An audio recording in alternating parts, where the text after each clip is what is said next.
Avez-vous déjà eu l'impression troublante que l'actualité semble lire dans un vieux livre? Comme si les grands titres des journaux avaient déjà été écrits il y a des siècles? Imaginez le prophète Daniel, un homme exilé à Babylone, recevant de Dieu des visions complexes sur l'avenir des nations. Dans Daniel chapitre 2, il se tient devant le roi Nabuchodonosor pour interpréter un rêve mystérieux, une grande statue aux matériaux divers, symbolisant des empires à venir. Daniel déclare, « C'est Dieu dans les cieux qui révèle les secrets, et qui a fait connaître au roi Nabuchodonosor ce qui arrivera dans la suite des temps. » Cette scène nous enseigne une vérité capitale, Dieu révèle son plan. Il ne nous laisse pas dans l'ignorance.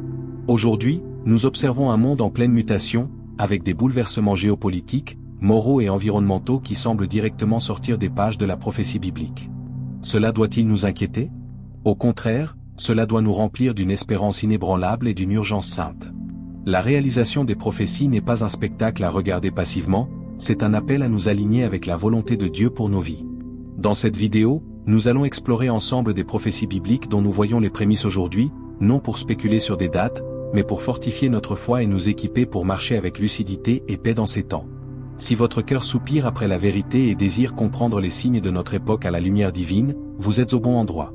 Abonnez-vous à la chaîne Les Révélations de Dieu pour plus de révélations divines, appuyez sur le bouton like si cette vidéo vous touche, et laissez vos vœux ou témoignages en commentaire pour partager avec la communauté. La prophétie d'Ézéchiel sur la restauration d'Israël est un pilier.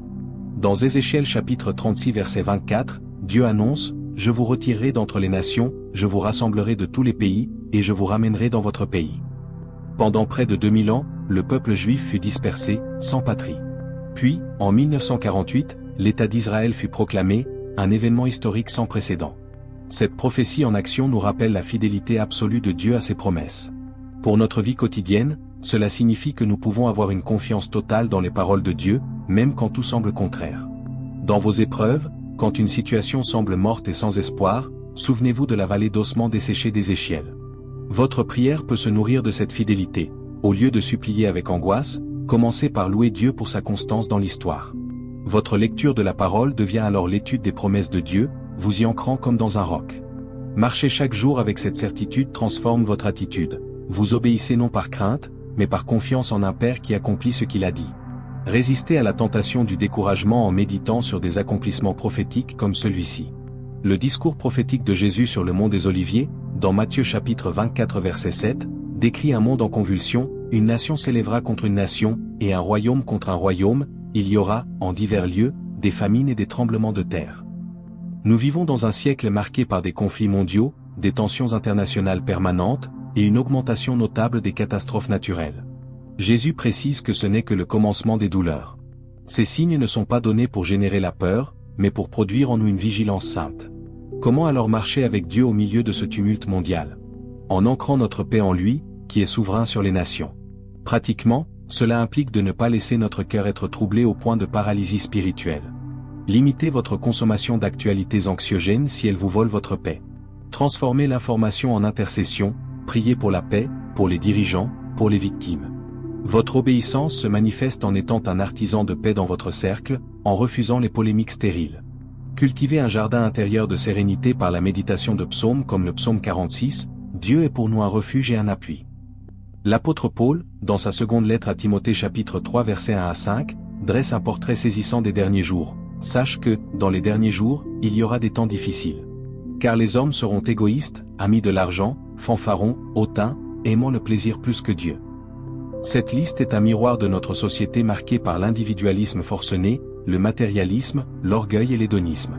La prophétie est en action dans la dégradation du caractère collectif. Notre réponse en tant que croyants ne doit pas être le jugement acerbe, mais la démonstration d'une contre-culture radicale, la culture du royaume. Dans votre vie de tous les jours, cela signifie cultiver délibérément l'humilité, la générosité, la tempérance. Votre prière doit inclure un examen de cœur, Seigneur, où est-ce que je cède à l'esprit de ce temps? Votre lecture de la parole, notamment des proverbes et des épîtres, vous donnera la sagesse pour discerner les valeurs du monde et y résister. L'obéissance se vit dans des choix concrets.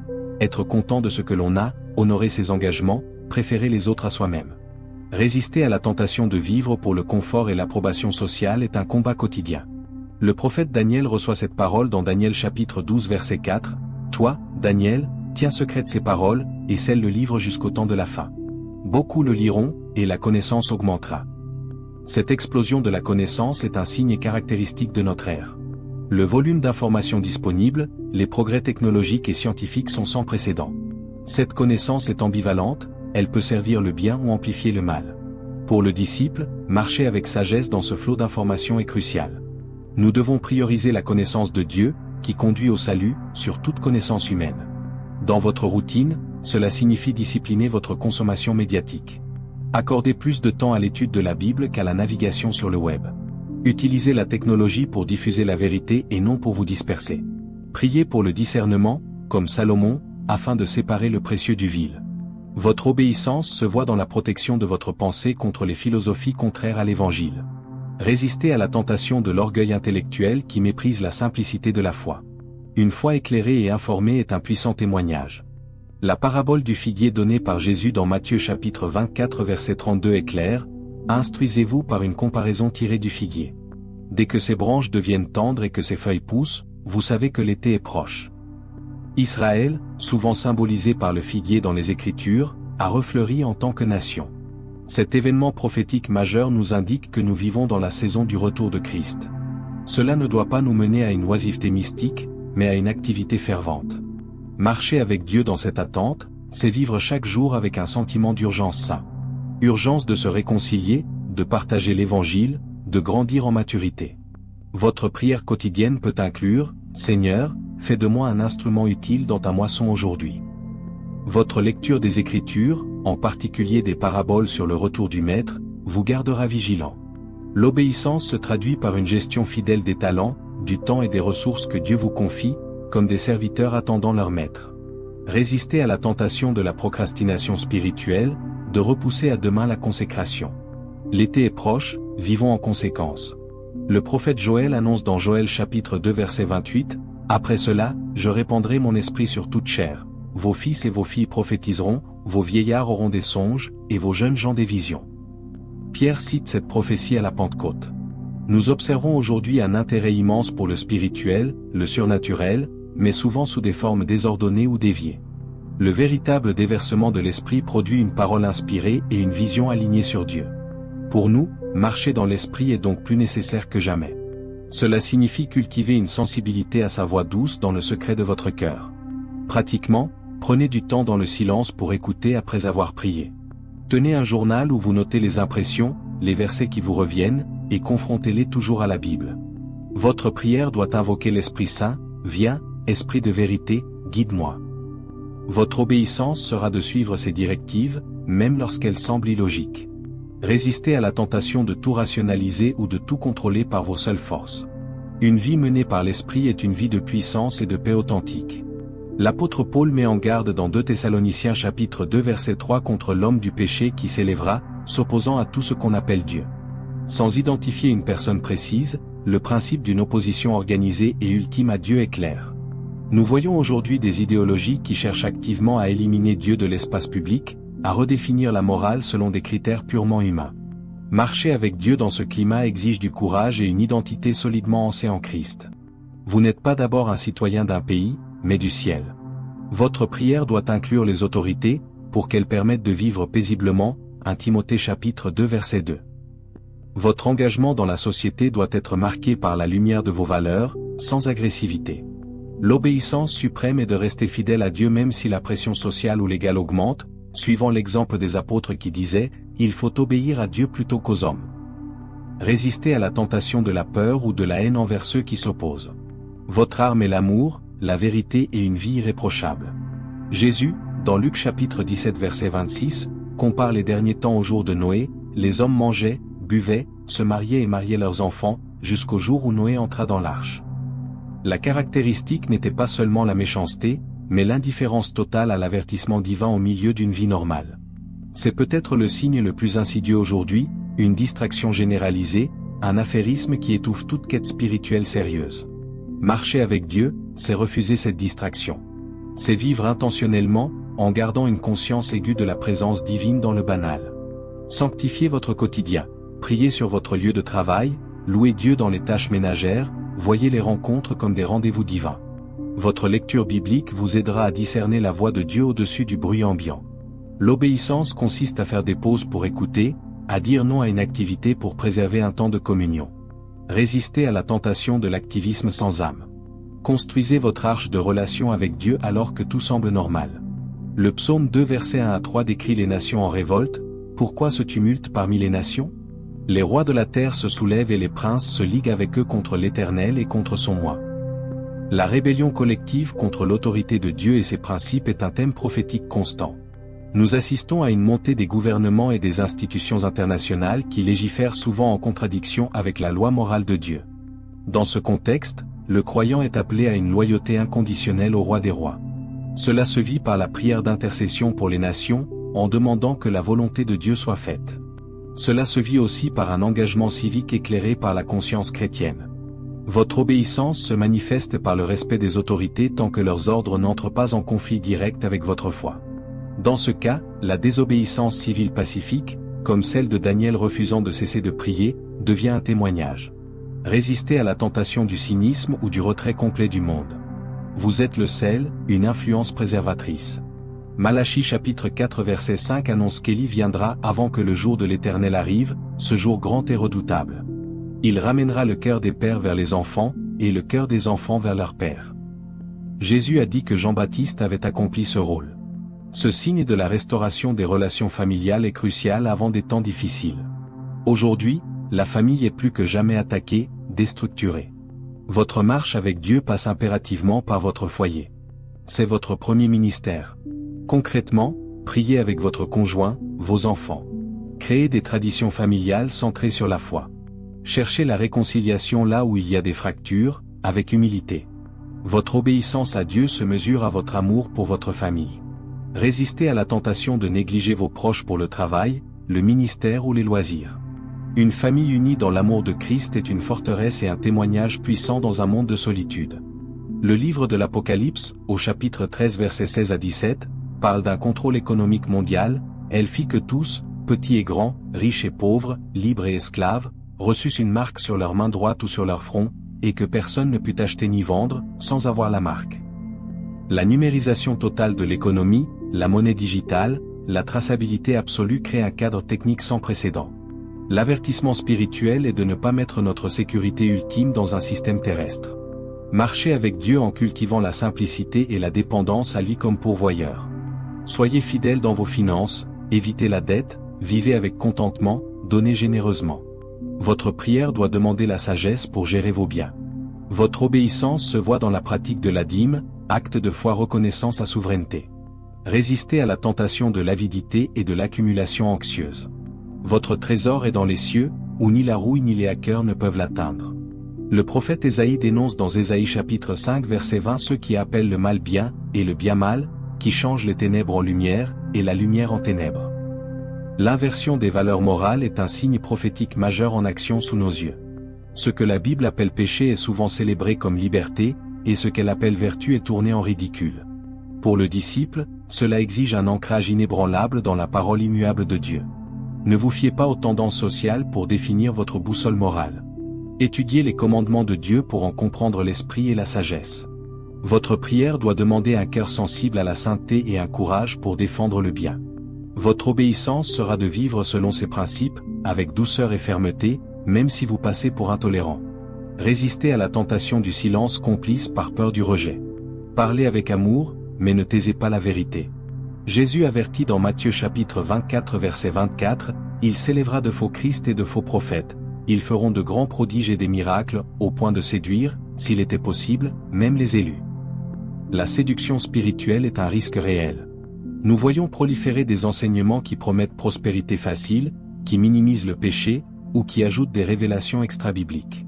Votre protection est une connaissance intime de la vraie personne de Jésus et de l'évangile authentique. Immergez-vous dans les évangiles pour connaître Christ tel qu'il est.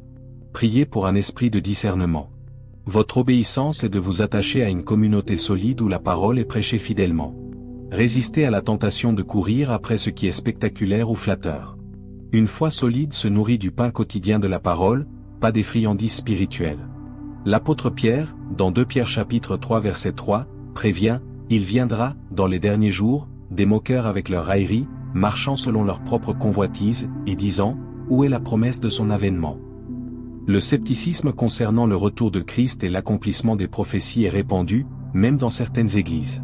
Marcher par la foi, c'est tenir ferme à cette espérance bien-aimée. Vivez chaque jour avec l'attente joyeuse de son retour. Cela purifie votre vie et donne un sens à vos souffrances. Votre prière vient, Seigneur Jésus, doit être sincère. Votre obéissance prend une dimension d'urgence, se préparer, veiller, travailler pour son royaume. Résistez à la tentation de vous installer confortablement dans ce monde comme s'il était définitif. Vous êtes en transit vers une patrie meilleure. Daniel chapitre 9 verset 27 parle d'une abomination qui désole. Jésus y fait référence dans Matthieu chapitre 24 verset 15. Ce concept évoque une profanation ultime du sacré. Sans identifier un événement unique, nous voyons une banalisation et un mépris généralisé pour les choses saintes. Protégez le sacré dans votre vie. Gardez votre cœur comme un temple. Sanctifiez le jour du Seigneur. Parlez de Dieu avec respect. Votre prière doit demander un cœur qui révère Dieu. Votre obéissance se voit dans le respect des lieux de culte, de la communion, des choses consacrées. Résistez à la tentation de la familiarité qui enlève le respect. Marchez dans la crainte de l'Éternel, qui est le commencement de la sagesse.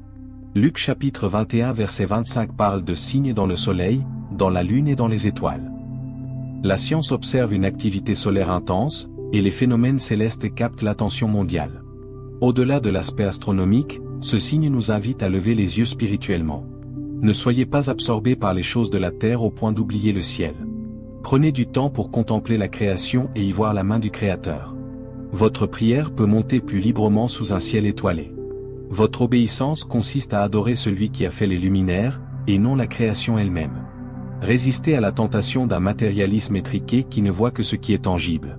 Fixez vos pensées sur les choses d'en haut. Dans l'Apocalypse chapitre 11 verset 9, il est question de peuples voyant le cadavre des témoins pendant 3 jours et demi grâce aux médias de l'époque, par les journaux dans certaines traductions. La prophétie évoque une couverture médiatique mondiale instantanée. Aujourd'hui, l'information circule en temps réel sur toute la planète. Cela signifie aussi que l'évangile peut être prêché à toute la terre, accomplissant Matthieu 24h14.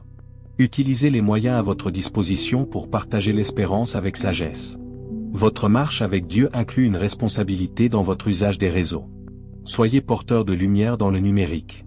Priez pour que la parole atteigne les extrémités de la terre. Obéissez à l'appel à témoigner, localement et globalement. Résistez à la tentation de n'utiliser ces outils que pour le divertissement ou la vanité. L'apôtre Paul parle dans 1 Timothée chapitre 4 verset 1 de ceux qui, dans les derniers temps, abandonneront la foi, pour s'attacher à des esprits séducteurs et à des doctrines de démons. L'apostasie, le départ de la foi authentique, est un signe douloureux. Cela nous appelle à nous attacher fermement à Christ, à une foi personnelle et vivante. Ne vous contentez pas d'un héritage religieux. Cherchez une rencontre quotidienne avec Jésus.